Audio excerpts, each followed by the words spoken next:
visą laiką atsiranda žmonės, tokie Ostapai Benderiai, kurie tokiuose situacijose bando parduoti fiks idėjas, fiks projektus daryti, kur tu žinai, kad naujieji vasiukai. Visiems labai čia, įsižioja, kaip čia viskas bus, visus išbūrė, visi, kas gali prieštarauti. Bet tai yra vėlgi tam tikra nusikaltėlių rūšis, kurie puikiai išmano, kaip ir ten, sakykim, sukčiai, kurie turi kažkokią savybę, kur tu sugebi žmogus sumokėti pinigus, kad tavo sūnus padarė avariją, kur tu sūnaus net neturi apskritai.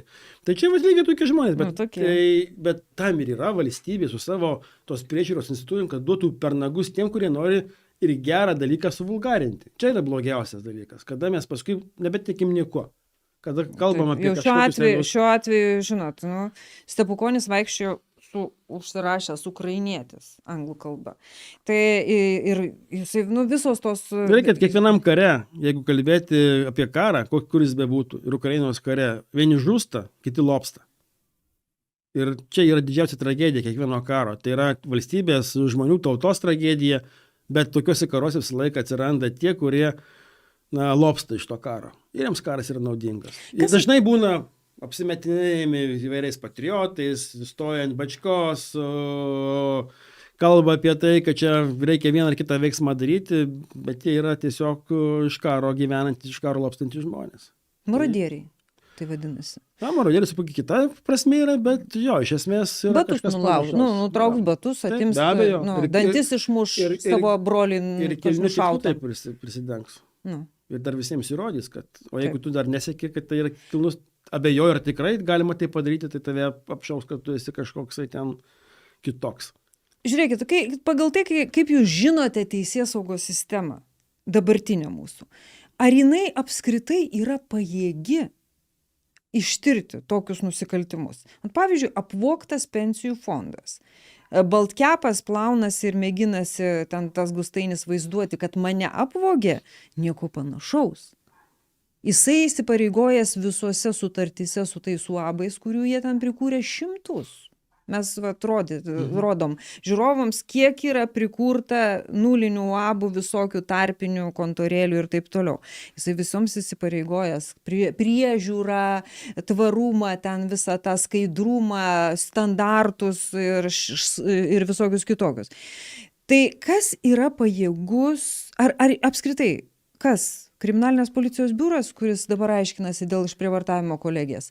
Ar kas čia yra pas mus Lietuvoje pajėgus ištirti, juo labiau ištirti nusikaltimus, kuris galimai buvo vykdomas jau persikėlęs į Ukrainą, tas Bučos projektas, kuris jau pritraukęs buvo ir valstybės pinigus, ir visus tuos radaristus. Aš galiu pasakyti labai paprastai, net nebejoju, teisėsauga gali ištirti bet kurį nusikaltimą, tame tarpe ir šitą. Jeigu teisėsaugos vadai nepolitikuoja, nežiūri į savo maitintojo burnytę, galvodami apie kažkokią tai savo perspektyvą, arba perspektyvą gauti atlyginimą ir nuo sausio 1 80% priedą, tai gubą atlyginimą. Taip. Tu gali gauti, gali negauti. Gali būti atleistas, kaip počius išmestas, tiesiog sutryptas ir paniekintas.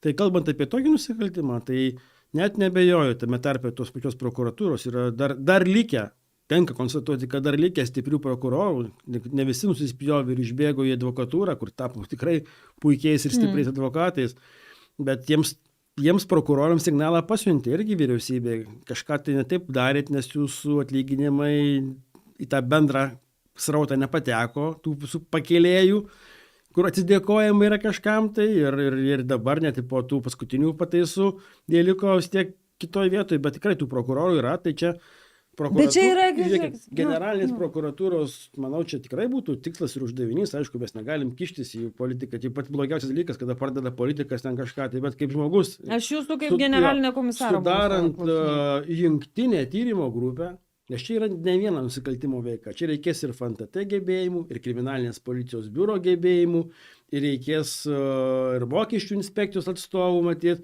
ir galbūt, ir specialių tyrimų tarnybų. Sudaryk tu šitą jungtinę tyrimo grupę. Jiegi dabar mėgsta labai čia tiražuotis, kad žiūrėkite ten ir Interpolo jungtinėse tyrimo grupėse dalyvauja. Puiku, Europolas yra šalia. Mhm. Ir taip pat pajėgumai yra tikrai milžiniški, analitiniai pajėgumai. Mes čia kalbame apie Taip. tokio tipo nusikaltimą. Čia nereikia Mes ieškoti pinigų žmogžudžio. plovyklą. Taip. Mes salandromatą Tai tu radom. padaryk tokią jungtinę tyrimo grupę su Europolo pagalba, su tuo pačiu Eurojusto, kalbant irgi, prokurorai dabar yra deleguoti. Ir nusikaltimas tikrai, manau, kad ir Ukraina bendradarbiaus, čia net kalbos nekyla tokiu atveju. Tai jeigu tik tai valia yra, Bet politinės valios nėra. čia panašu, politinės valios neturi būti, čia turi būti šitų institucijų vadovų stuburas ir pasakymas, tai, taip negalima vidury dienos plėšiškai sakyti ir visuomenės pjauti į veidą, pasakant, kad, žinot, atsirado vienas veikėjas, kuris kazino pralošė 48 milijonus ir ką mes čia visi kažkaip žiūrėjome, dabar žiūrėkit, kur eina naratyvas politinis. Griežtinkim priežiūrą, uždrauskim reklamą, sankcijas padarykime.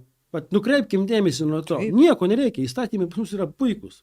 Jūs tik tai taikyti. Tai jeigu teisėsaugos vadovai turi stubarą, nežiūri į...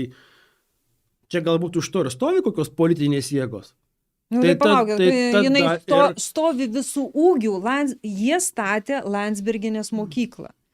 Jai pastatė, nusipirko sklypą už eurą, eurą, po to ten įsipareigojo, jie labai gerai ir sąlygos yra auksinės, nes jeigu, pavyzdžiui, pasižiūrėt Baltkepo balansus, tai Lietuvoje jie visi beveik minusiniai. O jeigu pasižiūri Landsbergienės balansą, jisai pliusinis, jos pelnai auga. Stipriai pliusinis. Labai stipriai pliusinis balansas. Ir mes turime suinteresuotą pusę, mes turim politinę partijos lyderį, kuri dabar valdžioje. Politinį stogą jie turi, Baltkepas turi rimtą politinį Tai stogą. tiesiog aš manau, kad ir žinant tą pačią generalinę prokurorę, kuri, man atrodo, tikrai yra ta prokurorė, kuri stuburą turi, tai Iš ko jūs matote tą stuburą? aš tiesiog žinau, kaip jinai darbavosi kažkada, tai buvo Panevėžio apygardos vyriausia prokurorė ir dabar, nežinau, kiek tai tiesa, bet buvo, kada kalbam apie prokurorų atlyginimų kėlimą, kaip jinai bandė atstovėti poziciją vyriausybėje ir tikrai neatsiklaupė ant kelių. Tai viskas priklauso dabar tikrai labai daug nuo šito žmogaus. Jeigu jisai imsis iniciatyvos, nežiūrės į tuos politinius vėjus, nes dabar žiūrėkite, šitie jau, kaip ir sako, nueinanti valdžia yra.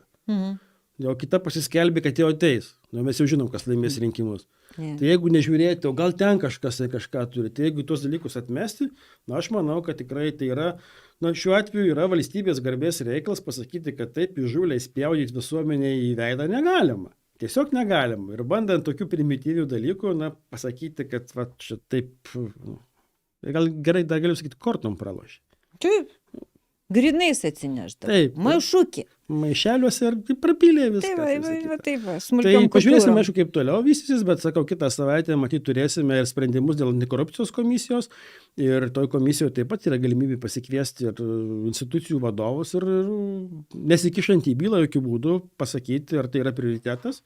Bet tai kliedė apie kažkokią tai lošimo priežiūrą. Čia noras nukreipti dėmesį. Čia yra ir toksai žiaurus, didžiulis noras, o žmonės puikiai supranta. Uždrauskim reklamą. Ir čia įsispręs klausimus. Prie ko reklama? Vogti uždraus. Nereklamuoja ten, kad vogti.